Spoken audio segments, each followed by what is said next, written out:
నమస్కారం, గంటారావానికి స్వాగతం. ముందుగా ప్రధానాంశాలు. రాష్ట్ర వ్యాప్తంగా మాదక ద్రవ్యాల నియంత్రణపై కార్యక్రమాలు, డ్రగ్స్ రహిత దేశం కోసం కృషి చేయాలని గవర్నర్ పిలుపు. రాష్ట్ర వ్యాప్తంగా కొనసాగుతున్న ఎస్ఐఆర్ ప్రక్రియ, ఇంటింటికి చేరి ఎన్యూమరేషన్ ఫామ్లు అందజేస్తున్న BLOలు.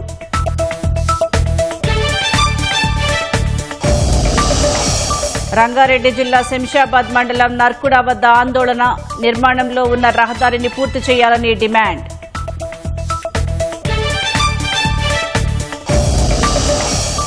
ఆపరేషన్ సింధూర్లో అమరులైన వారు 6 తొలిసారి అధికారికంగా ప్రకటించిన కేంద్రం.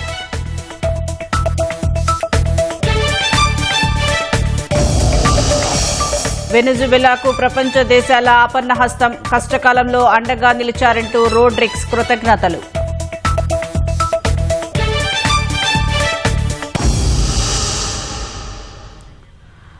ఆపరేషన్ సింధూర్ సమయంలో వీరమరణం పొందిన సైనికుల వివరాలను కేంద్ర ప్రభుత్వం తొలిసారి ప్రకటించింది. పహల్గాం ఉగ్రదాడి దీటుగా బదిలిస్తూ సైన్యం ఆపరేషన్ సింధూర్ను చేపట్టింది.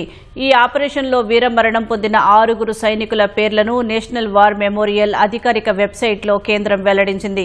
ప్రాణత్యాగం చేసిన 6 అమరవీరుల్లో 5 ఆర్మీకి చెందినవారు కాగా 1 ఎయిర్ ఫోర్స్కు చెందిన సార్జెంట్ అని కేంద్రం తెలిపింది. Subedar major Pavan Kumar, riflemen Sunil Kumar, lance Naik Dinesh Kumar, Agniveer Murali Naik, Havaldar Sunil Kumar సింగ్తో పాటు ఎయిర్ ఫోర్స్కు చెందిన సార్జెంట్ సురేంద్ర కుమార్ దేశమాత కోసం పోరాడుతూ నేల కొరిగినట్లు కేంద్రం తెలిపింది. ఢిల్లీలోని జాతీయ యుద్ధ స్మారకం వద్ద ఏర్పాటు చేయనున్న ప్రత్యేక గ్రానైట్ ఫలకాలపై ఈ అమరవీరుల పేర్లను శాశ్వతంగా లిఖించనున్నట్లు కేంద్రం పేర్కొంది. అంతర్జాతీయ మాదక ద్రవ్యాల వ్యతిరేక దినోత్సవం సందర్భంగా డ్రగ్స్ నిర్మూలనపై పోలీసులు అవగాహన కల్పించారు. మాదక ద్రవ్యాల దుర్వినియోగం, అక్రమ రవాణా వ్యతిరేక దినోత్సవాన్ని పురస్కరించుకుని వరంగల్ పోలీస్ కమిషనరేట్ ఆధ్వర్యంలో 2K అవగాహన పరుగును నిర్వహించారు. హన్మకొండ పోలీస్ పరేడ్ గ్రౌండ్స్లో వరంగల్ సిపి సన్ప్రీత్ సింగ్ జెండా ఊపి 2K రన్ను ప్రారంభించారు. యువత మాదక ద్రవ్యాలకు దూరంగా ఉండి ఆరోగ్యకరమైన జీవన శైలిని అలవర్చుకోవాలని సూచించారు. అవగాహన పరుగులో ప్రజాప్రతినిధులు, విద్యార్థులు, పోలీసు అధికారులు పాల్గొన్నారు. మాదక ద్రవ్యాలకు వ్యతిరేకంగా పోలీస్ శాఖ ఆధ్వర్యంలో ఆదిలాబాద్లో నిర్వహించిన 5K రన్ ఉత్సాహంగా సాగింది. ఎమ్మెల్యే పాయల్ శంకర్, ఎస్పీ అఖిల్ మహాజన్ పరుగును ప్రారంభించారు. ప్రతి ఒక్కరూ మత్తు పదార్థాల వాడకానికి వ్యతిరేకంగా పనిచేయాలని వక్తలు పిలుపునిచ్చారు. ఖమ్మంలో జిల్లా కలెక్టర్, సిపి, నగర మున్సిపల్ కమిషనర్ అవగాహన పరుగును జెండా ఊపి ప్రారంభించారు. ముస్తఫానగర్ క్రాస్ రోడ్ నుంచి లకారం ట్యాంక్ బండ్ వరకు సాగిన ఈ పరుగులో పోలీసులు, విద్యార్థులు, యువత భారీ సంఖ్యలో పాల్గొన్నారు. డ్రగ్స్ పట్ల ప్రజలు, ముఖ్యంగా విద్యార్థులు అప్రమత్తంగా ఉండాలని జిల్లా కలెక్టర్ దివాకర సూచించారు.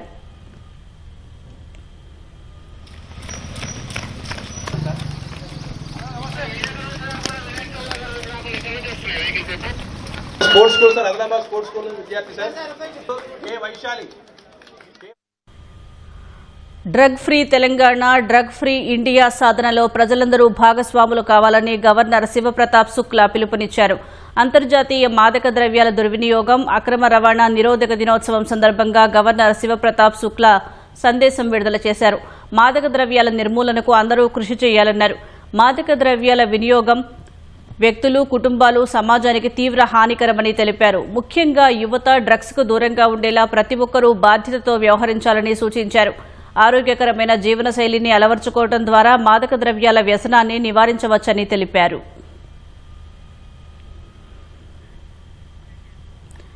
మాదక ద్రవ్యాల నివారణపై వినూత్నంగా అవగాహన కల్పిస్తున్నారు తూర్పుగోదావరి జిల్లా రంగంపేటకు చెందిన సోహిత ధన్యత.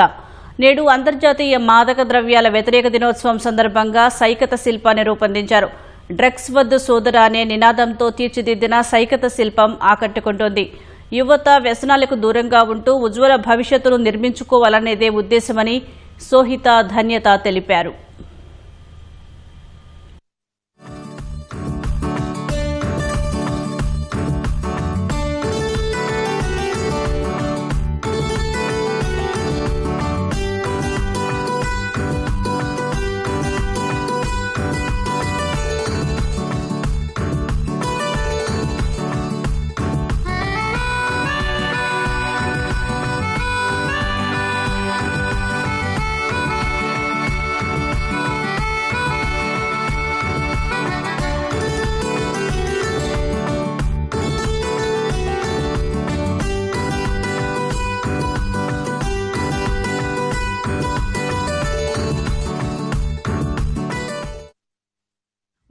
గత 6 సంవత్సరాలుగా వివిధ జాతీయ అంతర్జాతీయ దినోత్సవాలకు ఆయా అంశాలపై ప్రజలను చైతన్యవంతం చేయడానికి మా వంతు కృషిగా సైకిల్ శిల్పాల ద్వారా కృషి చేస్తూ ఉంటాం.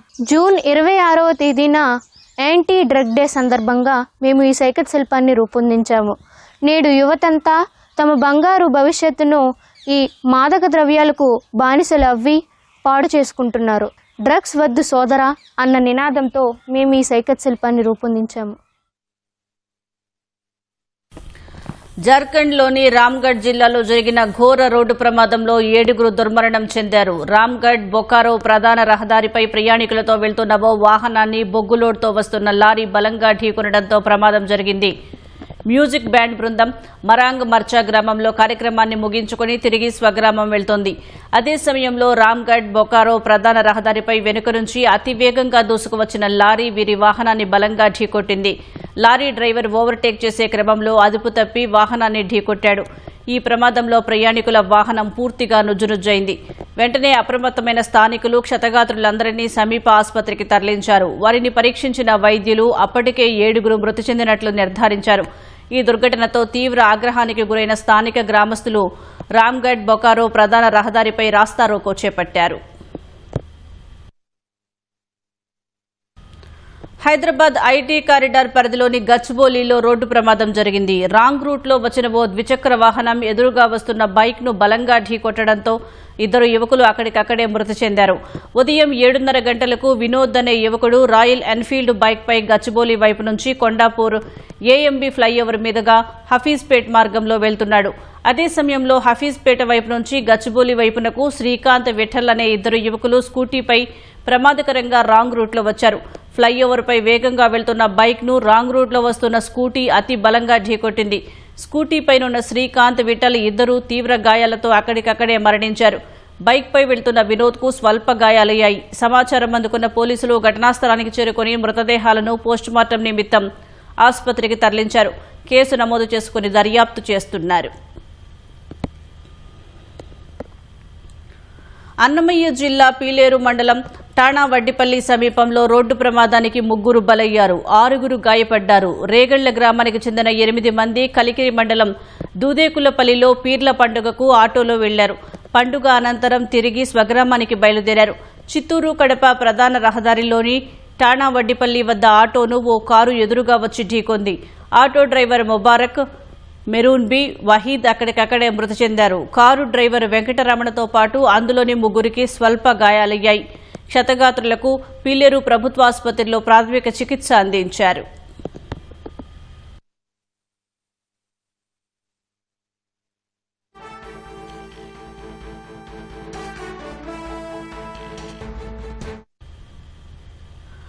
పల్నాడు జిల్లా మాచర్లలో ఘోర రోడ్డు ప్రమాదం జరిగింది. మాచర్ల నగరవనం వద్ద ఆగి ఉన్న లారీని తుపాను వాహనం వెనుక నుంచి ఢీకొట్టింది. ఘటనలో 4గురు అక్కడికక్కడే ప్రాణాలు కోల్పోయారు. మృతి చెందిన వారిలో 2 మహిళలు, 2 పురుషులు ఉన్నారు. ప్రమాద సమయంలో వాహనంలో 12 మంది ప్రయాణిస్తూ ఉండగా పలువురు తీవ్రంగా గాయపడ్డారు. క్షతగాత్రులను మాచర్ల ప్రభుత్వ ఆసుపత్రితో పాటు ప్రైవేటు ఆసుపత్రులకు తరలించి చికిత్స అందిస్తున్నారు. ఆరోగ్య పరిస్థితి విషమంగా ఉన్న వారిని నరసరావుపేట ఆసుపత్రికి తరలించారు. మృతదేహాలు వాహనంలోనే ఇరుక్కుపోవడంతో వాటిని బయటకు తీసేందుకు సహాయక చర్యలు చేపట్టారు. మృతులంతా హైదరాబాద్ వాసులుగా గుర్తించారు. బంధువు మృతి చెందడంతో వాహనంలో హైదరాబాద్ నుంచి పామూరు వెళ్తూ ఉండగా ప్రమాదం జరిగినట్లు పోలీసులు ప్రాథమికంగా గుర్తించారు. నిద్ర మత్తుతోనా లేక అతివేగం వల్ల ప్రమాదం జరిగిందా అనే కోణంలో పోలీసులు విచారిస్తున్నారు. నెల్లూరు ఆర్టీసీ ప్రధాన బస్టాండ్లో బస్సు బీభత్సం సృష్టించింది. సోమశిల నుంచి నెల్లూరు బస్టాండ్కు చేరుకున్న బస్సు ప్లాట్ఫామ్ పైకి దూసుకు వెళ్లింది. ఈ ప్రమాదంలో 5గురు ప్రయాణికులు గాయపడ్డారు. వీరిలో 2కి తీవ్ర గాయాలు కాగా 3గురికి స్వల్ప గాయాలయ్యాయి. క్షతగాత్రులను చికిత్స నిమిత్తం ప్రభుత్వ ఆసుపత్రికి తరలించారు. ఒక్కసారిగా బస్సు ప్లాట్ఫామ్ పైకి దూసుకురావడంతో ప్రయాణికులు భయాందోళనకు గురయ్యారు. డ్రైవర్ నిర్లక్ష్యమే ప్రమాదానికి కారణమని ప్రయాణికులు తెలిపారు.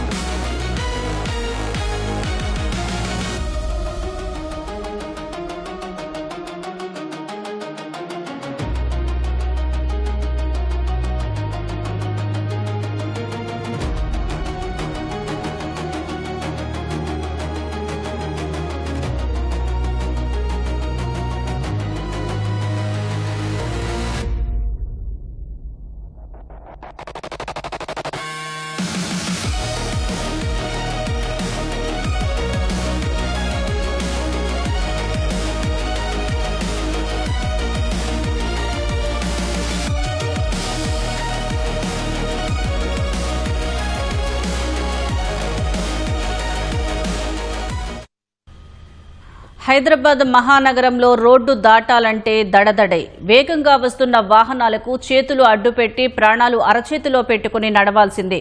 రోడ్లు దాటే క్రమంలో మృత్యువుడికి చేరిన వారెందరో ఉండగా క్షణంలోనే బతికి బట్టకట్టిన వారు మరెందరో. ఈ ప్రమాదాలు అరికట్టేందుకు నిర్మించిన ఫుట్ ఓవర్ బ్రిడ్జిల నిర్వహణను బల్దియా గాలికి వదిలేసినట్లు అనిపిస్తోంది. దాదాపు 20 ప్రాంతాల్లో ఫుట్ ఓవర్ బ్రిడ్జిలు ప్రజలకు పనికి రాకుండా పోతున్నాయి. నగర వ్యాప్తంగా ఉన్న పై వంతెనల పరిస్థితి, రోడ్డు దాటేందుకు జనం పడుతున్న పాట్లపై మా ప్రతినిధులు సతీష్, భాస్కర్ అందిస్తున్న ప్రత్యేక కథనం.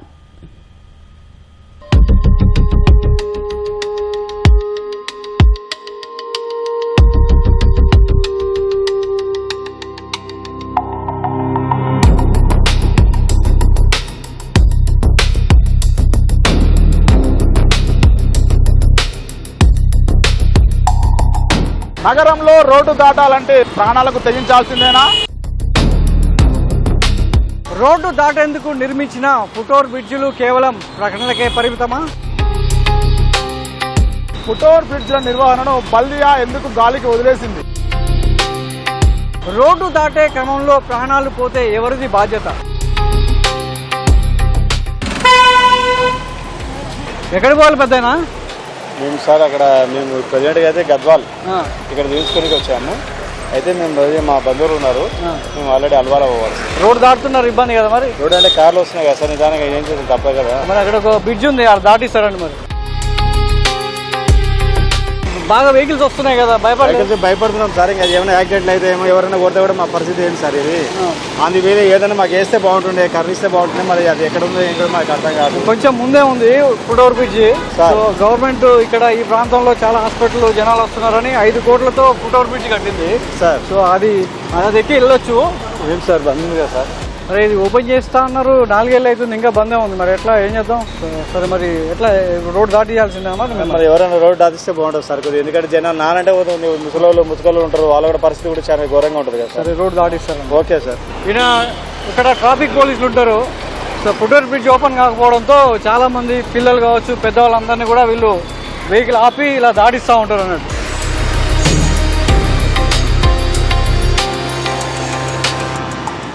మొత్తానికి ఊపిరి పీల్చుకున్నా రోడ్డు దాటేసరికి. ఊపిరి పీల్చుకున్నాం సార్, లేదా ఏది జరిగినా కూడా ఇబ్బందే కదా సార్. గద్వాల్ నుంచి వచ్చిన కమలాకర్ దంపతుల పరిస్థితి ఇలా ఉంటే నగరానికి వచ్చిన చాలా మంది కూడా ఈ సమస్యతో ఇబ్బంది పడుతున్నారు. రోడ్డు దాటే క్రమంలో ప్రాణాలతో బిక్కుబిక్కుమంటున్నాల్సినటువంటి పరిస్థితిని ఎదుర్కొంటున్నారు. సో ఇలా రద్దీ ప్రాంతాల్లో జిహెచ్ఎంసీ 50కి పైగా ఫుట్ ఓవర్ బ్రిడ్జిలను నిర్మించింది. అందులో సగం ఫుట్ ఓవర్ బ్రిడ్జిలు వినియోగంలో లేకపోవడం అనేది సో పాదాచారుల వాళ్ళ హక్కులను హరిస్తుందనే చెప్పొచ్చు. బంజారాహిల్స్లోని రోడ్ నంబర్ 1లోని జీవీకే మాల్ వద్ద జిహెచ్ఎంసీ అత్యాధునిక వసతులతో ఫుట్ ఓవర్ బ్రిడ్జిని నిర్మించింది. 5 కోట్ల రూపాయల వ్యయంతో నిర్మించినటువంటి ఈ ఫుట్ ఓవర్ బ్రిడ్జి 4 ఏళ్ళైనా కూడా పాదాచారులకు అందుబాటులోకి రావడం లేదు. లిమ్స్ హాస్పిటల్ ముందు నుంచి రోడ్డు క్రాసింగ్ అవుతుంటే ఆటోలు, వెహికల్లు వస్తున్నాయి, ఫుల్ ట్రాఫిక్ జామ్ అవుతుంది. చాలా ఇబ్బంది పడ్డాను. చేయి పెడితేనే ఆగుతున్నాయి. వెహికల్స్ దగ్గర దాకా వచ్చినాక గుద్దినా చాలా డేంజరు, చాలా మందికి ప్రమాదం. గవర్నమెంట్ నిర్లక్ష్యం వల్లనే ఆ బ్రిడ్జి ఓపెన్ కావట్లేదని అందరికి జనానికి తెలిసిపోయింది. అయితే ఈ ఫుట్ ఓవర్ బ్రిడ్జిని సకాలంలో ప్రారంభించాల్సిన అధికారుల యంత్రాంగం నిర్లక్ష్యంగా ఉండడంతో సో ఫుట్ ఓవర్ బ్రిడ్జి మొత్తం కూడా అస్తవ్యస్తంగా మారింది. ఎక్కడికక్కడ తాళాలు వేసి ఉన్నాయి. ఇందులో అసలు విషయం ఏంటంటే సికింద్రాబాద్ నుంచి శంషాబాద్ ఎయిర్పోర్ట్ మార్గాన్ని కనెక్టివిటీ చేసేలా ప్రభుత్వం ఒక కొత్త ఆలోచన చేసింది. జీవీకే మాల్ నుంచి పీవీ ఎక్స్ప్రెస్ వరకు ఒక కొత్త వంతెన నిర్మించాలని యోచిస్తుంది. మరి అది కనుక ఆ ఆలోచన కార్యరూపం దాలిస్తే ఈ ఫుట్ ఓవర్ బ్రిడ్జి నిర్మించి ఏం లాభం? ఈ ఫుట్ ఓవర్ బ్రిడ్జి మళ్ళీ దీన్ని తొలగించాల్సిన పరిస్థితి ఉత్పన్నమవుతుందా? మరి రోడ్డు దాటే పాదాచారుల పరిస్థితి ఏంటి అని ఇక్కడ ఉన్నటువంటి వాళ్ళు ప్రశ్నిస్తున్నారు.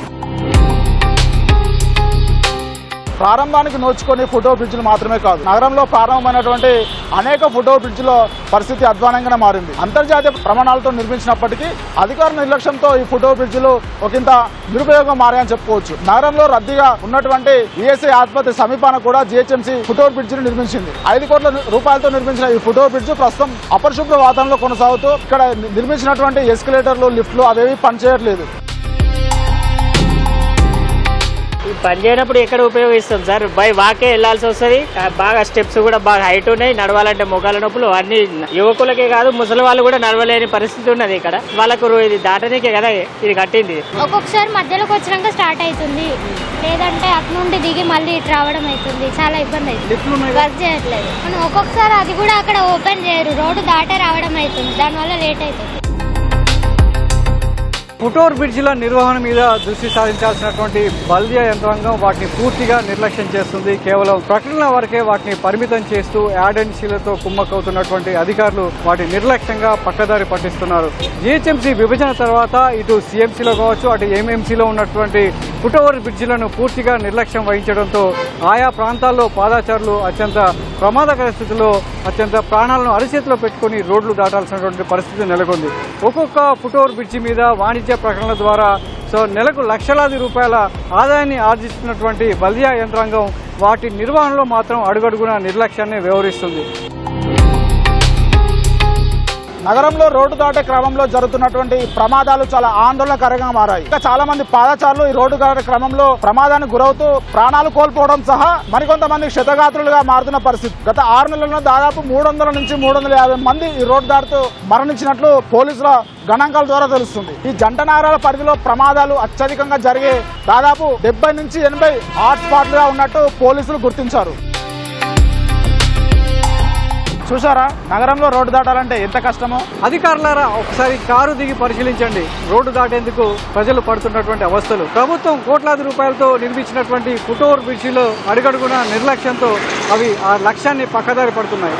అవసరమైన చోట ఫుట్ఓవర్ బ్రిడ్జిలు లేకపోవడం, అనవసరమైన చోట కేవలం వాణిజ్య ప్రకటనలకే పరిమితం అవడంతో పాదచారులు తీవ్ర విమర్శలు వ్యక్తం చేస్తున్నారు. ఇప్పటికైనా అధికారులు స్పందించి ఫుట్ఓవర్ బ్రిడ్జిల నిర్వహణలో సరైన బాధ్యతాయుతంగా వ్యవహరిస్తే కోట్లాది విలువ చేసేటువంటి ప్రజాధనం వృధా కాకుండా కాపాడమే కాకుండా ప్రజల ప్రాణాలను రక్షించిన వారు అవుతాం.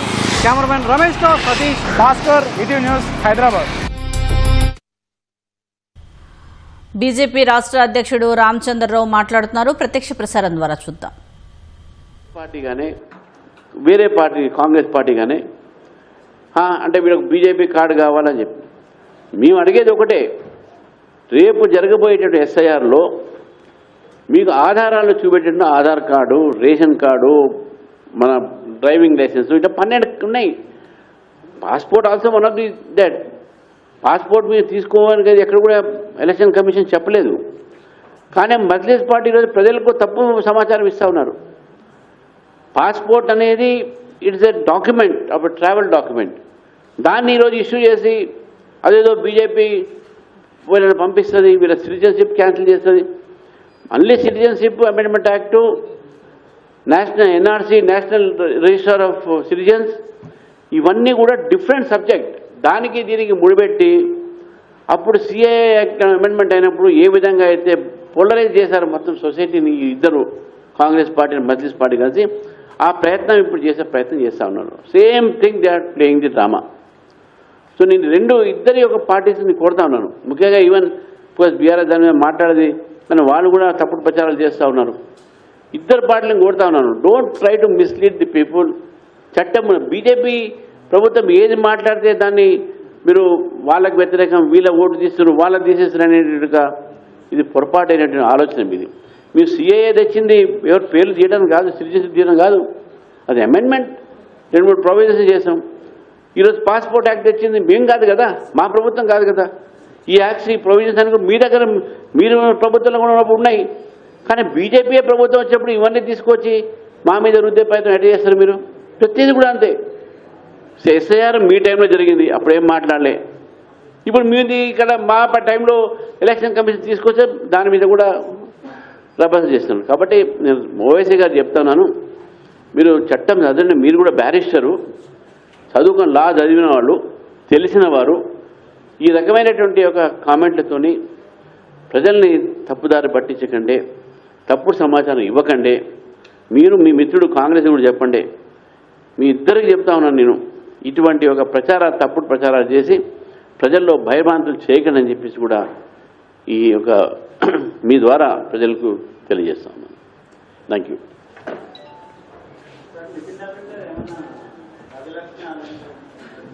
ఇంకా అది ఏ ఆలయం పోతారు ఏంది అంత మా ప్రజా ఆలయం మాత్రం కంపల్సరీ ఉంటుంది.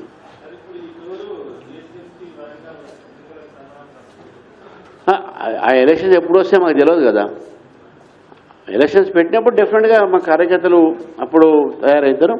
ఇది మా ఒక సంస్థాగతమైనటువంటి ఒక బలోపేతానికి ఈరోజు వారు వస్తున్నారు. ఎలక్షన్స్కు దీనికి సంబంధం లేదు. ఒకవేళ ఎలక్షన్స్ వస్తే తర్వాత సంగతి రావాలి. కానీ ఇది ఎలక్షన్ టూర్ కాదు. ఇది కార్యకర్తల్ని కలవడానికి, తెలంగాణ ప్రజలని ఈరోజు ఇక్కడ దగ్గర కావడానికి ఈ యొక్క పర్యటన. Thank you.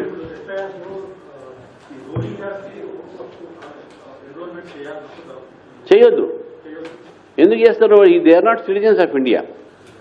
Citizens of India is a person whose name appears. అందుకని సిఐ refugees cannot be citizens. No refugee can take a status of citizens. No illegal immigrants can take a status of citizen.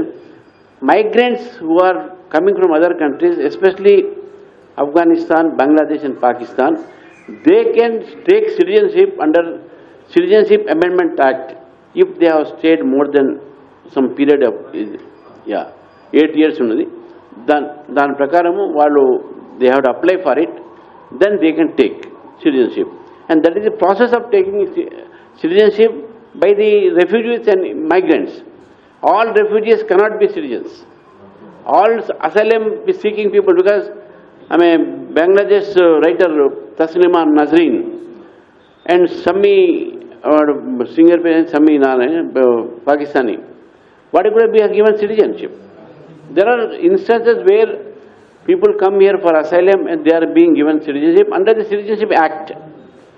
So therefore Rohingyas and Bangladeshis who are illegal refugees here, illegal immigrants here, they are not citizens of this country. And Election Commission of India and People's Representation of People's Act says that only citizen of India can become the voter. Sonia Gandhi garu, she was not citizen of India in 1983, but she became voter. That was also a controversial thing. Of course, later she took the citizenship. Thank you very much. ఇరాన్తో శాంతి ఒప్పంద చర్చలపై America అధ్యక్షుడు Donald Trump మరోసారి కీలక వ్యాఖ్యలు చేశారు. America బలమైన స్థితిలో ఉండి ఇరాన్తో చర్చలు జరుపుతున్నట్లు వెల్లడించారు. శ్వేతసౌధంలో రైతుల కోసం ఏర్పాటు చేసిన కార్యక్రమంలో మాట్లాడిన ట్రంప్ వాషింగ్టన్తో ఒప్పందం చేసుకునేందుకు టెహ్రాన్ ఆసక్తిగా ఉందన్నారు. ఇరాన్పై అమెరికా తీసుకున్న చర్యలను ట్రంప్ సమర్థించుకున్నారు. ఈ చర్యలు కారణంగానే ప్రస్తుతం జరుగుతున్న చర్చల్లో అమెరికా పట్టు మరింత బలపడిందని పేర్కొన్నారు. ఇరాన్ను తాము తీవ్రంగా దెబ్బకొట్టామని చెప్పారు. ఇప్పుడు పూర్తి ఆధిపత్యంతో అత్యంత బలమైన స్థితి నుంచి చర్చలు జరుపుతున్నట్లు స్పష్టం చేశారు. ఇరాన్ అణు కార్యక్రమంపై ఉన్న ఆందోళనల దృష్ట్యా ఆ దేశంపై చర్యలు తీసుకోవాల్సి వచ్చిందని చెప్పారు. హర్మూజ్ జలసంధి పూర్తిగా తెరిచే ఉందని, కార్యకలాపాలు యథాతథంగా కొనసాగుతున్నాయని ట్రంప్ పేర్కొన్నారు. నిన్న ఒక్కరోజే ఆ జలసంధి గుండా రికార్డు స్థాయిలో 19 మిలియన్ బ్యారెళ్ల చమురు రవాణా జరిగిందని, ఇది దాని చరిత్రలోనే అత్యధికమని ట్రంప్ వెల్లడించారు. అమెరికా వ్యవసాయ ఉత్పత్తులను కొనుగోలు చేసే దేశంగా ఇరాన్ మారనుందని ట్రంప్ ఆశాభావం వ్యక్తం చేశారు. ఉక్రెయిన్ రాజధాని కీవ్పై రష్యా మరోసారి విరుచుకుపడింది. కీవ్లోని పలు ప్రాంతాలపై రష్యా బాలిస్టిక్ క్షిపణులతో దాడులు చేసింది. ఈ కారణంగా కీవ్లోని పలు గోదాముల్లో భారీ అగ్ని ప్రమాదం సంభవించింది. వెంటనే సమాచారం అందుకున్న రెస్క్యూ సిబ్బంది సహాయక చర్యలు చేపట్టాయి. పెద్ద ఎత్తున అగ్నికీలలు ఎగసిపడటంతో మంటలను ఆర్పివేసేందుకు రెస్క్యూ సిబ్బంది తీవ్రంగా శ్రమించాయి. ఈ దాడిలో 2 వ్యక్తులు గాయపడినట్లు అధికారులు వెల్లడించారు. మంటలు చెలరేగిన ప్రాంతం నుంచి ఒక క్షిపణి శకలాన్ని తొలగిస్తున్న దృశ్యాలు సామాజిక మాధ్యమాల్లో వైరల్గా మారాయి. అంతకుముందు రష్యాలోని 2 చమురు శుద్ధి కర్మాగారాలను లక్ష్యంగా చేసుకుని ఉక్రెయిన్ డ్రోన్లతో విరుచుకుపడింది. భారీ భూకంపాలతో తీవ్రంగా నష్టపోయిన తమను ఆదుకునేందుకు ముందుకు వచ్చిన ప్రపంచ దేశాలకు వెనిజువెలా తాత్కాలిక అధ్యక్షురాలు డెల్సీ రోడ్రిగ్స్ కృతజ్ఞతలు తెలిపారు. ఈ విపత్తులో తమ దేశానికి ఆపన్నహస్తం అందించిన పలువురు ప్రపంచ నేతలను అభినందించారు. తమ పట్ల వారు చూపిన సంఘీభావానికి వెనిజువెలా ప్రజల తరపున కృతజ్ఞతలు చెబుతున్నట్లు రోడ్రిగ్స్ చెప్పారు. ఈ కష్టకాలంలో మద్దతుగా మానవతా సాయం అందించేందుకు ముందుకు వచ్చిన దేశాలను హృదయపూర్వకంగా అభినందిస్తున్నట్లు పేర్కొన్నారు. ప్రేమ మరీ హద్దులు దాటితే ఏమవుతుందో ఉత్తరప్రదేశ్లోని ఫరూఖాబాద్ జిల్లా కాయంగంజ్లో జరిగిన ఈ హై డ్రామాయే పెద్ద ఉదాహరణగా నిలుస్తోంది. ఓ యువకుడు తనకంటే 20 ఏళ్లు పెద్దదైన 4 పిల్లల తల్లి కోసం చేసిన పిచ్చి పని చూసి పోలీసులకే దిమ్మ తిరిగిపోయింది. కాయంగంజ్ పట్టణంలో 4 పిల్లల తల్లిని పెళ్లాడతానంటూ చందన్ షెకావత్ అనే యువకుడు 200 అడుగుల మొబైల్ టవర్ ఎక్కి హల్చల్ చేశాడు. ముంబై నుంచి ఇక్కడికి వచ్చిన అతడు తన ప్రియురాల్ని పిలిపిస్తేనే కిందకు దిగుతారని భీష్మించాడు. ముంబైలోని ఓ హోటల్లో వంటవాడిగా పనిచేస్తున్న చందన్ గతంలో కాయంగంజ్లో కొంతకాలం ఉన్నప్పుడు ఆమెతో సన్నిహితంగా ఉండేవాడు. కొంతకాలం ఈ సాన్నిహిత్యం కొనసాగాక ఇటీవల కాలంలో ఆమె ఫోన్ స్విచ్ ఆఫ్ అయింది. దీంతో ముంబై నుంచి నేరుగా కాయంగంజ్కు వచ్చి టవర్ ఎక్కాడు. స్వయంగా తనే 112 నెంబర్కు డయల్ చేసి పోలీసులకు సమాచారం ఇచ్చాడు. ఆమెను పిలిపిస్తామని పోలీసులు ఇచ్చిన హామీతో 6 గంటల హైడ్రామా తర్వాత చందన్ దిగొచ్చాడు. వెంటనే అదుపులోకి తీసుకున్న పోలీసులు ఠాణాకు తరలించారు. 3 ముళ్లు పడే ముందు కాబోయే జీవిత భాగస్వామి గురించి కొన్ని చేదు నిజాలు తెలిసిన కుటుంబ పరువు గురించి ఆలోచించి తలరాత అని సరిపెట్టుకునే యువతులను చాలామందినే చూస్తూ ఉంటాం. ఆ భయాలను బద్దలు కొడుతూ తన ఆత్మగౌరవాన్ని ఎలుగెత్తి చాటింది ఛత్తీస్గఢ్ యువతి. జాంజ్గీర్ చాంపా జిల్లాకు చెందిన ముస్కాన్ ప్రధాన్ అనే యువతికి పెళ్లి కుదిరింది. ఈ నెల 23న కోస్మాండా గ్రామంలోని ముస్కాన్ ఇంటికి వరుడి ఊరేగింపు వచ్చింది. కారు దిగిన వరుడు మద్యం మత్తులో కనీసం నిలబడలేకపోతున్నాడు. ముస్కాన్ పరుగున గడప దాటొచ్చి వరుడి చంప చెళ్లుమనిపించింది. అతడితో పెళ్లి ససేమిరా వద్దంటూ తేల్చి చెప్పింది. ఆమె నిర్ణయానికి కుటుంబ సభ్యులు కూడా మద్దతు పలకడంతో ఇరు వర్గాల నడుమ ఘర్షణ జరిగింది. పోలీసులు జోక్యం చేసుకుని పెళ్లి ఊరేగింపును వెనక్కి పంపారు. విషయం తెలుసుకున్న అధికారులు ముస్కాన్ను సత్కరించి 5,000 రూపాయల గౌరవ వేతనంతో కౌన్సిలర్గా నియమించారు. రంగారెడ్డి జిల్లా శంషాబాద్ మండలం నర్కుడా గ్రామం వద్ద శంషాబాద్ షాబాద్ రోడ్డుపై గ్రామస్తులు ధర్నా చేపట్టారు. గత కొన్ని సంవత్సరాల నుంచి నిర్మాణంలో ఉన్న రోడ్డును వెంటనే పూర్తి చేయాలని స్థానికులు రోడ్డుపై బైఠాయించి ఆందోళన చేశారు. నిత్యం వేలాది వాహనాలు నడుస్తున్న రోడ్డు పూర్తి చేయకపోవడంతో చాలా మంది ప్రమాదాల బారిన పడుతున్నారని ఆవేదన వ్యక్తం చేశారు. గుంతలమయంగా మారిన రోడ్డులో వెళ్లాలంటే ప్రాణాలు అరచేతిలో పెట్టుకుని పోవాల్సిన దుస్థితి ఏర్పడిందని అన్నారు.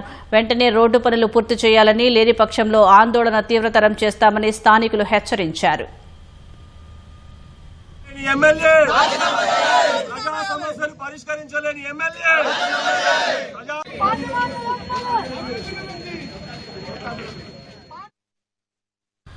హైదరాబాద్ అత్తాపూర్ పిఎస్ పరిధిలో గోల్డ్ మ్యాన్ సూర్యాభాయ్పై కేసు నమోదైంది. ₹1 కోట్లకే కిలో బంగారం ఇప్పిస్తారని డబ్బు తీసుకుని మోసం చేశాడన్న బాధితుల ఫిర్యాదుతో పోలీసులు సూర్యాభాయ్పై చీటింగ్ కేసు నమోదు చేశారు.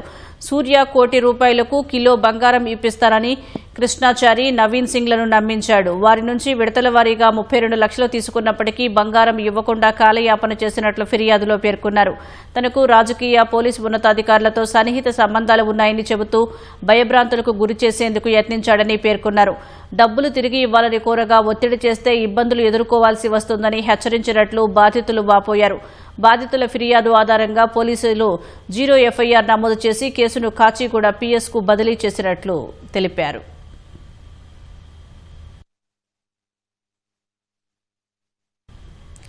హైదరాబాద్ వనస్థలీపురంలోని నారాయణ స్కూల్పై ఎంఈఓ చర్యలు తీసుకున్నారు. వనస్థలి హిల్స్లోని నారాయణ స్కూల్లో ప్రభుత్వ నిబంధనలకు విరుద్ధంగా పుస్తకాల విక్రయాలు జరుగుతున్నాయన్న తల్లిదండ్రుల ఫిర్యాదుతో హయత్ నగర్ ఎంఈఓ శ్రీనివాసులు తనిఖీలు నిర్వహించారు. పాఠశాలలో 2 గదుల నిండా పాఠ్యపుస్తకాలను ఉంచి అధిక ధరలకు విక్రయిస్తున్నట్లు గుర్తించిన అధికారులు వెంటనే 2 గదులను సీజ్ చేశారు. ప్రభుత్వ నిబంధనలను ఉల్లంఘించి అధిక ధరలకు పుస్తకాలు విక్రయించినా, అధిక ఫీజులు వసూలు చేసినా కఠిన చర్యలు తప్పవని పాఠశాల యాజమాన్యాన్ని హెచ్చరించారు. విద్యార్థుల తల్లిదండ్రులపై ఆర్థిక భారం మోపితే సహించేది లేదని స్పష్టం చేశారు.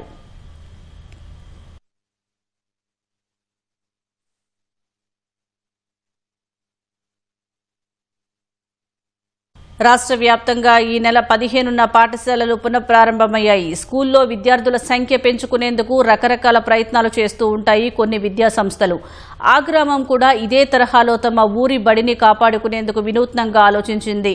విద్యార్థులు లేక వెలవెలబోతున్న ఆ పాఠశాలను అభివృద్ధి పదంలో నడపాలని గ్రామస్తులు నిశ్చయించుకున్నారు. ఫలితంగా విద్యార్థులతో ఆ స్కూల్ కళకళలాడుతోంది. సర్కారు బడుల నిర్వహణలో క్రమంగా మార్పులొస్తున్నాయి. ప్రభుత్వ సహకారం లేకుండానే పాఠశాలలను గ్రామస్తులే సంరక్షించుకుంటున్నారు. నిజామాబాద్ జిల్లా ధర్మోరలోని ప్రభుత్వ ప్రాథమిక పాఠశాల గతేడాది వరకు విద్యార్థులు లేకపోవడంతో బెలబెలబోయింది. ఆ దుస్థితిని కల్లారా చూసిన గ్రామస్తులు, పంచాయతీ పాలకవర్గం, ఉపాధ్యాయులు సంయుక్తంగా కలిసి ఆ బడికి పూర్వ వైభవం తీసుకురావాలని నిర్ణయించుకున్నారు. అనుకున్నదే తడవుగా గ్రామ కమిటీ సహకారంతో ముందుకెళ్లి స్థానిక బడిలోనే పిల్లలను చేర్చాలని బడిబాట పేరుతో ఇంటింటికి తిరిగారు. వారందరి శ్రమ ఫలితమే ఈరోజు ఆ పాఠశాల పిల్లలతో నిండుగా కనిపిస్తోంది. గ్రామస్తుల ఆలోచన, ఉపాధ్యాయుల కృషితో ధర్మోర పాఠశాల పరిస్థితి పూర్తిగా మారిపోతుంది. పాఠశాలల ప్రారంభానికి ముందు చేపట్టిన బడిబాట కార్యక్రమం సత్ఫలితాలను ఇస్తోంది. గ్రామ సర్పంచ్ శ్రీనివాస్ సైతం తన కూతురిని సర్కారు బడిలోనే చేర్పించారు. ప్రైవేటు స్కూళ్లలో చదువుతున్న 55కు పైగా విద్యార్థులు కూడా ఈ స్కూల్లో అడ్మిషన్ పొందారు. పాఠశాలలో గతేడాది 18 మంది విద్యార్థులుండగా ఆ సంఖ్య ఇప్పుడు 70కి దాటింది. తమ 2 నెలల కృషితో విద్యార్థుల సంఖ్య పెరగడంపై గ్రామస్తులు హర్షం వ్యక్తం చేస్తున్నారు. గ్రామం అంతా కూడా ఒకటే, ఎవరిని బలవంత పెట్టలేదు. ప్రైవేట్ పాఠశాలలు బంధాన్ని కూడా చెప్పలేదు. బస్సులను కూడా మేము ఎటువంటి బస్సులు కూడా ఆపలేదు. ఇప్పుడు స్టిల్ బస్సులు నడుస్తున్నాయి. కానీ మా ఊరు నుంచి స్వచ్ఛందంగా పిల్లలందరూ ఆగిపోయి మా ప్రభుత్వ పాఠశాలలోనే జాయిన్ చేయడం అనేది చాలా ఆనందదాయక విషయము. ఇదే ఎవరైతే మన ప్రభుత్వ ఉపాధ్యాయులు ఏ మాట అయితే చెప్పారో ఆ మాటకి కట్టుబడి ఉన్నారు. వాళ్ళు కూడా పిల్లల నుంచి కూడా ఫీడ్బ్యాక్ తీసుకుంటున్నారు. గత 4-5 రోజుల నుంచి ఫీడ్బ్యాక్ తీసుకుంటుంటే పిల్లలు ప్రైవేట్ కన్నా కూడా ప్రభుత్వ పాఠశాలలో చాలా హ్యాపీగా ఉన్నారు. మన సార్ల మీద నమ్మకంతో ఈసారి పంపిద్దాము. వాళ్ళు కంపల్సరీ మా బాధ్యత అనేది చెప్తున్నారు, చదువు చెప్పడం. నాకు తెలిసి అయితే ప్రైవేట్ స్కూల్ వాళ్ళు కూడా ఇంతగానం శ్రద్ధ చూపించలేరు కావచ్చు, ఖచ్చితంగా చూపించలేరు. మాకు అనుభవం ఉన్నది మా పిల్లల్ని పంపించి. అందుకోసం వాళ్ళ మీద ఖచ్చితంగా నమ్మకంతో ఈసారి కంపల్సరీ ఇక్కడనే జాయిన్ చేయాలని 70 అడ్మిషన్ చేసినాము. మా గ్రామం చాలా పేదరిక గ్రామం కాబట్టి అందరూ ప్రైవేట్ స్కూళ్ళకు పంపించేటువంటి వీలు లేకుండే. కాబట్టి మేము మా గ్రామంలోనే మా పాఠశాలలో ఉన్నటువంటి 5వ తరగతి పిల్లల్ని అందరం కూడా మా గ్రామంలోనే చదువుకోవాలంటే ఆలోచనతోని మేము నిర్ణయం చేసుకోవడం జరిగింది. ఇప్పుడు మేము ఇంతకుముందు యూకేజీ ప్రైవేట్ స్కూల్లో చేర్పించడం వల్ల దాదాపు ఒక 20,000-30,000 వరకు మాకు ఛార్జ్ అవుతుండే. ఆ డబ్బులు ఇప్పుడు కూడా మాకు మిగులుతున్నాయి. ఆ డబ్బులకు బదులు ఇప్పుడు కూడా మేము మా తల్లిదండ్రుల కమిటీ అందరం కూడా తల కొంత పోగు చేసుకొని మేము మా పిల్లలు ఈ స్కూల్లో చదువుతున్నారు కాబట్టి వాళ్ళకు కూడా మేము చేతనైనంత చేతను అందించేందుకు సహకరిస్తున్నాము. పాఠశాలకు నిధులు లేక పిల్లల భవిష్యత్తు కోసం తల్లిదండ్రులు కమిటీగా ఏర్పడి ప్రత్యేక నిధిని ఏర్పాటు చేశారు. ఆయాలు, వాలంటీర్లకు గ్రామస్తులే నెలవారీగా జీతాలను చెల్లిస్తున్నారు. ఊరి ప్రజలు, పాలకవర్గం ప్రోత్సాహంతోనే పాఠశాలకు ప్రత్యేక కళ సంతరించుకుందని ఉపాధ్యాయులు చెబుతున్నారు. మేము మా పాఠశాల యొక్క బృందం మొత్తం కూడా ఇంటింటికి తిరిగి బడిబాట లోపల తల్లిదండ్రులందరినీ కూడా కలవడం జరిగింది. మన పాఠశాల లోపలనే మనం ఈ సంవత్సరం నుండి పూర్తి స్థాయి లోపల ఇంగ్లీష్ మీడియం స్టార్ట్ చేస్తున్నాము. కాబట్టి ప్రైవేట్ పాఠశాల కంటే కూడా ధీటుగా మన ఇక్కడ పిల్లలకు మంచి నాణ్యమైన విద్యను అందించగలుగుతాము. ఎందుకంటే ప్రైవేట్ పాఠశాల కంటే కూడా మన దగ్గర ఉన్నటువంటి టీచర్లే వెల్ క్వాలిఫైడ్ ఉన్నాము, ప్లస్ ట్రైన్డ్ టీచర్లం అయి ఉన్నాం. కాబట్టి పిల్లలకు మంచి నాణ్యమైన విద్య అందుతుంది అనేటువంటి విషయాన్ని తల్లిదండ్రులకు ఒప్పించడం జరిగింది. విద్యార్థుల సంఖ్యను మరింత పెంచడమే తమ లక్ష్యమని గ్రామస్తులు, ఉపాధ్యాయులు చెబుతున్నారు. ప్రభుత్వం పాఠశాలకు నిధులు కేటాయిస్తే ఆ లక్ష్యం త్వరగా నెరవేరుతుందని విశ్వాసం వ్యక్తం చేస్తున్నారు. రంగారెడ్డి జిల్లా నార్సింగి పరిధిలోని ది బాంబాని క్రీక్ స్కూల్ కూల్చివేత వ్యవహారం వివాదాస్పదంగా మారింది. పాఠశాల కూల్చివేత వెనుక ముదిరాజ్ కార్పొరేషన్ చైర్మన్తో పాటు కుమారుడు అభిలాష్ పాత్ర ఉందని స్కూల్ యాజమాన్యం ఆరోపించింది. 10 ఏళ్ల పాటు లీజ్ ఒప్పందం అమల్లో ఉన్నప్పటికీ స్కూల్లో భాగస్వామ్యం ఇవ్వాలని అభిలాష్ ఒత్తిడి తెచ్చినట్లు వాపోయారు. కూల్చివేతకు గడువు ఇవ్వకుండా సెలవు రోజుల మధ్యలో నోటీసు జారీ చేసి చర్యలు చేపట్టారని ఆవేదన వ్యక్తం చేశారు. కనీసం ఒకరోజు సమయం ఇవ్వాలని కోరినా అవకాశం కల్పించలేదని పేర్కొన్నారు. ఛత్తీస్గఢ్ నారాయణపూర్ జిల్లా ఓర్చా పోలీస్ స్టేషన్ పరిధిలోని టెక్ లా అటవీ ప్రాంతంలో మావోయిస్టుల భారీ డంపును పోలీసులు స్వాధీనం చేసుకున్నారు. లొంగిపోయిన మావోయిస్టులు ఇచ్చిన సమాచారంతో టెక్ లా అటవీ ప్రాంతంలోని గుట్టలపై భారీ డంపును కనుగొని స్వాధీనం చేసుకున్నారు. డంపులో భారీగా ఆయుధాలు, పేలుడు పదార్థాలు, 24 లక్షల రూపాయల నగదు స్వాధీనం చేసుకున్నారు. హైదరాబాద్ ప్రజలు ఎంతో ఆసక్తిగా ఎదురుచూస్తున్న ఖైరతాబాద్ మహాగణపతి ఉత్సవాలకు ఏర్పాట్లు ప్రారంభమయ్యాయి. గురువారం రోజున కర్రపూజతో మహాగణపతి విగ్రహ నిర్మాణ పనులకు శ్రీకారం చుట్టారు. ఈ ఏడాది ఖైరతాబాద్ మహాగణేశుడు పంచముఖ సంకటహర మహాగణపతి రూపంలో భక్తులకు దర్శనమివ్వనున్నారు. 72వ సంవత్సరంలోకి అడుగు పెడుతున్న ఖైరతాబాద్ మహాగణపతి ప్రత్యేకతలు, విగ్రహ నిర్మాణ విశేషాల గురించి ఖైరతాబాద్ గణేష్ ఉత్సవ కమిటీ చైర్మన్ రాజ్ కుమార్తో మా ప్రతినిధి అనూష ముఖాముఖి.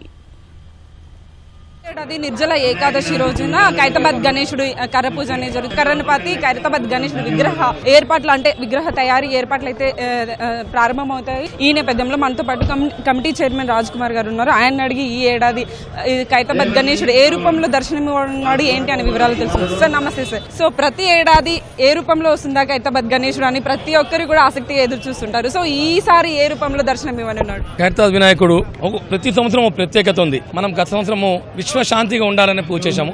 ఈ సంవత్సరము మన భారత ప్రజల సంకట హరాలన్నీ వెళ్ళిపోవాలనే ఉద్దేశంతో పంచముఖ సంకటహర మహాగణపతి తయారు చేయబోతా ఉన్నాం. ఒకవైపు సోమేశ్వరాలయము, మరొక వైపు మీరు చూసినట్టయితే కాళీ అమ్మవారు ఈ సంవత్సరం దర్శనం ఇవ్వబోతా ఉన్నారు. మరి దాదాపు 81 రోజు సమయం ఉన్నది. మరి ఒక 2-3 రోజులలో ఫుల్ ప్లెజ్ గా వర్క్స్ అనేవి స్టార్ట్ అవుతాయి.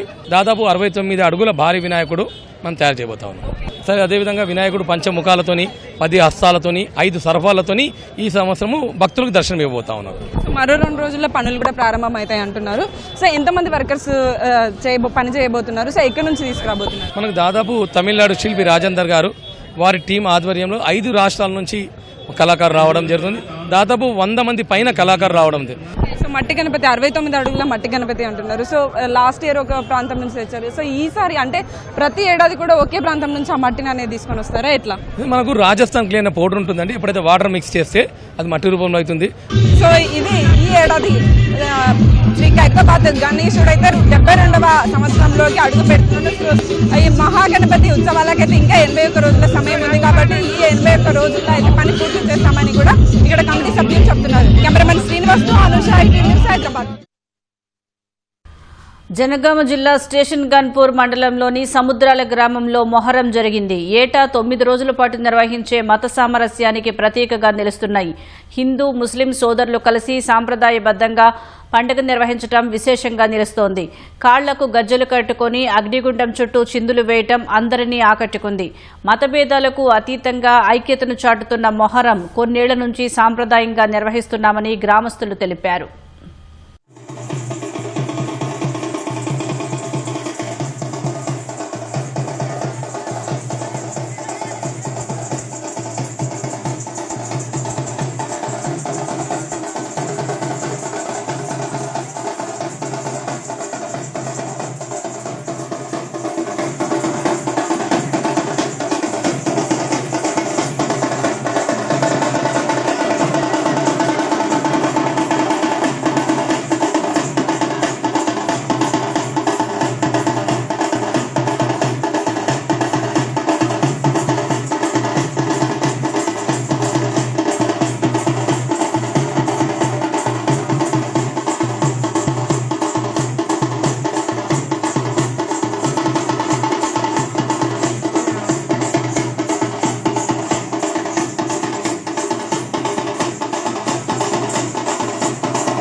ఆ ఊరంతా బొమ్మల తయారీపైనే జీవిస్తోంది. ఏళ్లుగా అదే వృత్తిలో రాణిస్తున్నారు. అక్కడి కళాకృతులకు అద్భుతమైన పేరు ఉంది. అయితే బొమ్మ తయారీకి అవసరమైన కర్ర దొరకక, చెక్కేందుకు అనువైన నిర్మాణం, సరైన మార్కెటింగ్ సౌకర్యాలు లేక ఇబ్బందులు పడుతున్నారు. వీటిని అధిగమించేందుకు ప్రభుత్వ సహకారం కావాలని కోరుతున్నారు. ఇంతకీ ఆ ఊరేంటి, ఆ బొమ్మలేంటి, ఈ కథనంలో చూద్దాం. తిరుపతి జిల్లాలోని శెట్టిగుంట, లక్ష్మీగారిపల్లి గ్రామాలు హస్తకళలకు పేరొందినవి. ఇక్కడ తయారయ్యే రాజా, రాణి బొమ్మలు చాలా ప్రసిద్ధి. దేవుడి ప్రతిమలతో పాటు అనేక కళారూపాలకు వీరు ప్రాణం పోస్తారు. రాయలసీమతో పాటు తమిళనాడు, కర్ణాటక రాష్ట్రాల్లోనూ ఈ కళాకృతులకు మంచి డిమాండ్ ఉంది. వివాహ సమయంలో వధువు అత్తారింటికి వెళ్లేటప్పుడు ఇచ్చే కానుకల్లో ఈ బొమ్మలు ఉంటాయి. అలాగే దసరా, సంక్రాంతి పండుగలప్పుడు నిర్వహించే బొమ్మల కొలువుల్లోనూ ఇవి ఖచ్చితంగా ఉంటాయి. 2 గ్రామాల్లో సుమారు 400 కుటుంబాలు ఈ వృత్తితో ఉపాధి పొందుతున్నాయి. 1993లో Shri Lakshmi Venkateswara artistic wooden toy makers cooperative society కింద వీరంతా సంఘంగా ఏర్పడ్డారు. ఇలా తయారు చేసిన బొమ్మలను తిరుపతితో పాటు నగరం చుట్టుపక్కల ఉన్న పుణ్యక్షేత్రాలకు తీసుకెళ్లి విక్రయించి వచ్చిన సొమ్ముతో జీవనం సాగిస్తుంటారు. ఈ బొమ్మలు 50 ఏళ్ల నుంచి చేస్తున్నాము. సేల్స్ వచ్చి తిరుమల, కాళహస్తి, చిత్తానూరు, గోవిందరాల గుడి కాడ వ్యాపారం అయ్యి ఎక్కువ సేల్స్ మాకు ఇక్కడే జరుగుతూ ఉంటుంది. అందువల్ల మేము రోజు చేసినట్టని తిరుపతి ఎత్తుకుపోయి అమ్ముకున్నాం. ఒక మనిషి రోజుకు 3 జతలు బొమ్మలు కొడతారు. అవి ఫినిషింగ్ చేసి మార్కెట్లో పోవాలంటే 4 రోజులు పడుతుంది. ఇప్పుడు నా వయసు 58 ఏళ్ళు. గత 35 ఏళ్ళు 40 ఏళ్ళుగా నేను ఈ వృత్తిలోనే ఉన్నాను. 150 కుటుంబాలు, 300 మంది కళాకారులు ఉన్నారు. ఇంతకుముందు ఎర్రచందనంలో చేసేవాళ్ళం సార్ 30 సంవత్సరాల ముందు. తర్వాత ఎర్రచందనం బ్యాన్ అయిపోయింది. తర్వాత పాల కొయ్యి, పగడ కొయ్యి, చిండ్ర కొయ్యి, తర్వాత నెరిడి కొయ్యి, ముష్టి కొయ్యి, టేకు కొయ్యి, ఏ కొయ్యి దొరికితే ఆ కొయ్యి ద్వారా చేసుకుంటా ఉన్నాం సార్. మాకు కొయ్యి చాలా ఇబ్బందిగా ఉన్నది సార్. ప్రభుత్వం ద్వారా ఏదైనా సబ్సిడీ ఇచ్చి మాకు కొయ్యి ఇచ్చే అవకాశం ఉంటే ఇవ్వాల్సిందిగా కోరుతున్నాము. 6 ఇంచి నుంచి 7 ఇంచి, 8 ఇంచి, అలాగే 10 ఇంచి, 12 ఇంచి, 20 ఇంచి, తర్వాత అడుగులకు వస్తారు సార్. 24 ఇంచి అంటే 2 అడుగులు, తర్వాత 3 అడుగులు, అలా ఎంత సైజు అవసరమైతే అంత సైజులో చేస్తాము. మామూలు జతలు చేసే వాళ్ళము. మాకు లేపాక్షి వాళ్ళు ట్రైనింగ్ ప్రొవైడ్ చేశారు, 2 నెలలు ట్రైనింగ్. ఆ ట్రైనింగ్లో మేము డ్రెస్సింగ్ నేర్చుకున్నాము. ఒక జత చేస్తే మాకు 1 గంట నుండి 1.5 గంట టైం పడుతుంది. ఇవి డ్రెస్సింగ్ చేస్తే మాకు మెటీరియల్కి మేము చేసిన దానికి కలిపి 400 నుండి 500 ఇస్తారు. రోజుకు మేము 3 జతలు నుండి 4 జతల వరకు చేయగలం. బొమ్మలను మరింత అందంగా తయారు చేసేలా ఆంధ్రప్రదేశ్ హస్తకళల నైపుణ్యాభివృద్ధి సంస్థ, లేపాక్షి సంస్థ డ్రెస్సింగ్ నేర్పించారు. బొమ్మల తయారీకి కావలసిన కర్రకు కొన్నేళ్లుగా ఇబ్బందులు ఎదురవుతున్నాయి. అలాగే సరైన షెడ్డుతో పాటు ఆర్థిక సహకారం లేదని చెబుతున్నారు. మార్కెటింగ్ సౌకర్యం కూడా లేక తక్కువకే విక్రయించాల్సి వస్తోందని ఆవేదన వ్యక్తం చేస్తున్నారు. ఈ సమస్యలను తొలగించడంతో పాటు రాయితీ కింద రుణాలు ఇచ్చేలా చూడాలని ప్రభుత్వాన్ని కోరుతున్నారు. గతంలో అడుగు పోయి తెచ్చుకునేవాళ్ళు, ఇప్పుడు అది లేదు. లేనందువల్ల మేము తోటలో టేక్ కొయ్యలు అవి తీసుకొని కొట్టుకుంటున్నాము. మాకు సరైన ధరలు కుదరక నష్టపోతున్నాం సార్. మేము ఒక 500-600 పని చేసుకుంటాం సార్. 500 నుండి 1000 రూపాయల వరకు పని చేసుకుంటాం. కొయ్యి సదుపాయం బాగుంటే. కొయ్యి లేనందువల్ల మేము ఎక్కువ డబ్బులు పనులు చేసుకోలేక ఇబ్బందులు పడుతున్నాం సార్. మాకు మంచి కొయ్యి కలిగించాలని, మాకు షెడ్ ఒకటి నిర్మించాలని, తగిన పరిమితులు మాకు ఇవ్వాలని గవర్నమెంట్ని మేము కోరుకుంటున్నాం సార్. ఇదే బొమ్మలు శ్రీలంక ఎయిర్పోర్ట్ లో కూడా పెట్టి అమ్ముతున్నారు. అక్కడ డాలర్తో అమ్ముకున్నారు. కానీ అవకాశం మాకు ఇవ్వాలి కదా గవర్నమెంట్. అట్లా లేకన్నా గవర్నమెంట్ దగ్గరకు వచ్చి మాకు కొయ్యి ఇచ్చేసి మాకు ఇది ఒక రేట్ చేస్తే బాగుంటుందని దేవుడు మిమ్మల్ని కోరుకుంటున్నాను గవర్నమెంట్ ని. మార్కెటింగ్ కూడా ప్రభుత్వం మాకు స్టాల్స్ ఇచ్చి సొంతంగా అమ్ముకోగలిగితే మేము 10 రూపాయలు సంపాదించుకోగలుగుతాము. ఈ సబ్సిడీ లోన్లు ఇవి ఇప్పిస్తే మేము ఆర్థికంగా ఒక ముందుకు పోయేదానికి ఉంటుంది. మా ఊరికి ఒక షెడ్ ఇవ్వాల్సిందిగా నేను కోరుకుంటున్నాను. ఆ షెడ్ వస్తే మా కుటుంబాలు మొత్తం ఆ షెడ్లో పనిచేసుకుంటాము. వర్షం పడినా పడకపోయినా ఉపాధి అనేది చాలా బాగుంటుంది. మా ఊరికి ఒక షెడ్ అనేది, అలాగే కొయ్య అంటే వుడ్ సరఫరా అనేది కావాలి.